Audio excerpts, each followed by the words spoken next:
ತಾಲೂಕಿನ Bandihalli railway gate ಬಳಿ ನೂತನ ಕೆಳ ಸೇತುವೆ ನಿರ್ಮಾಣಕ್ಕೆ ಕೇಂದ್ರ ರೈಲ್ವೆ ಖಾತೆ ಸಚಿವ ವಿ ಸೋಮಣ್ಣ ಭೂಮಿ ಪೂಜೆ ಮಾಡಿ ಮಾತನಾಡಿದರು.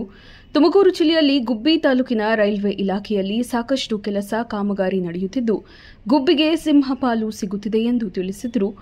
ಇದೇ ಸಂದರ್ಭದಲ್ಲಿ ಶಾಸಕ ಜ್ಯೋತಿ ಗಣೇಶ್, ದಿಶಾ ಕಮಿಟಿ ಅಧ್ಯಕ್ಷ ಉಚ್ಚಯ್ಯ, ಬಿಜೆಪಿ ಜಿಲ್ಲಾಧ್ಯಕ್ಷ ಹೆಬ್ಬಾಕ ರವಿ, ಮುಖಂಡರಾದ ಎಸ್ಟಿ ದಿಲೀಪ್ ಕುಮಾರ್, ಚಂದ್ರಶೇಖರ ಬಾಬು, ಎನ್ಸಿ ಪ್ರಕಾಶ್, ಬೆಟ್ಟಸ್ವಾಮಿ, ಹೊನ್ನಗಿರಿಗೌಡ, ಬ್ಯಾಟರಂಗೇಗೌಡ, ಸ್ಥಳೀಯ ಗ್ರಾಮ ಪಂಚಾಯಿತಿಯ ಎಲ್ಲ ಜನಪ್ರತಿನಿಧಿಗಳು, ಸಾರ್ವಜನಿಕರು ಭಾಗವಹಿಸಿದ್ದರು. ಜಿಲ್ಲೆಯಲ್ಲಿ ತೆಗೆದುಕೊತಾ ಇದ್ದೀವಿ. ಅದರೊಳಗೆ ಸಿಂಹಪಾಲು ಯಾರ್ದು? ಗುಬ್ಬಿ ತಾಲೂಕು.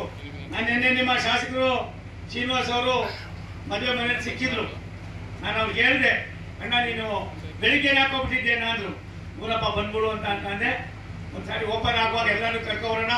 ನಾನು ಅವ್ರು ಯಾಕೆ ಬರಬೇಕು ಅಂತೀನಂದ್ರೆ ರಾಜ್ಯ ಸರ್ಕಾರದ ಕೆಲಸ ತುಂಬಾ ಇದೆ. ಈ ರೋಡು ಸಂಪಿಗೆ ರೋಡು ನನಗನ್ನಿಸ್ತದೆ ನೀವು ಬುದ್ಧಿ ಬಂದಾಗಿದೆ ಹಿಂಗೆ ಇದೆ ಅಂತ ಕಾಣಿಸ್ತದೆ.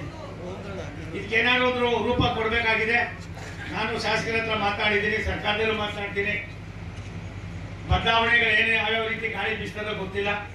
ಅದು ಒಂದು ಸತ್ಯ, ಈ 4 ವರ್ಷ 4 ತಿಂಗಳಲ್ಲಿ ಗುಬ್ಬಿಯಲ್ಲಿ ಏನೇನ ಮಾಡಿದೀವಿ ರೈಲ್ವೆ ಗೇಟು ಅದಕ್ಕೆಲ್ಲ ಕಡೆಯಲ್ಲೂ ಕೂಡ ಒಳ್ಳೆ ಸುಸಜ್ಜಿತವಾದ ರಸ್ತೆಯನ್ನು ಮಾಡೋದಕ್ಕೆ ಭಾರತ ಸರ್ಕಾರ ಇರ್ಬೋದು.